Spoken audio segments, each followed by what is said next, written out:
of the following best describes the indirect immunofluorescence finding in this condition? So we have a renal biopsy with a light microscopy finding showing crescent formation composed of fibrin and macrophages. The moment you hear the word or read the word crescent, you think of RPGN. Okay. So there are multiple types of RPGN. Let us see which one this patient has. It is a 31-year-old young male, multiple episodes of blood in urine and coughing up of blood. All right. We have hemoptysis and we have hematuria. Okay. What is our differential diagnosis? Good posture syndrome. It could be IgA deficiency, IgA nephropathy, or it could be Wegener's. Now, IgA nephropathy does not cause RPGN, so that is ruled out. Two basic differentials: good postures and Wegener's. All right.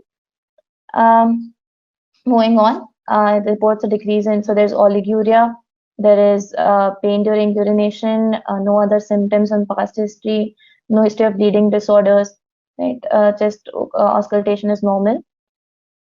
In urine examination, however, we see a lot of RBCs, minimal proteinuria, and RBC casts indicating glomerular origin. And apart from that, dark brown color. Okay.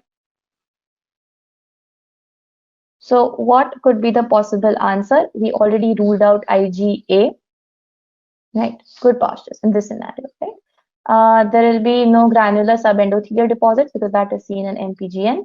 Lumpy bumpy is PSGN, and negative immunofluorescence is seen in case of minimal injuries. Okay.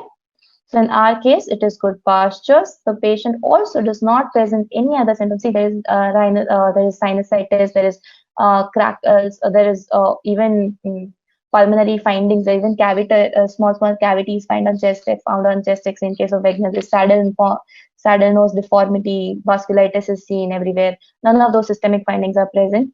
So as such, it's not in the option. So the answer is good postures. Okay. Thanks for watching. Please give a thumbs up and subscribe for more.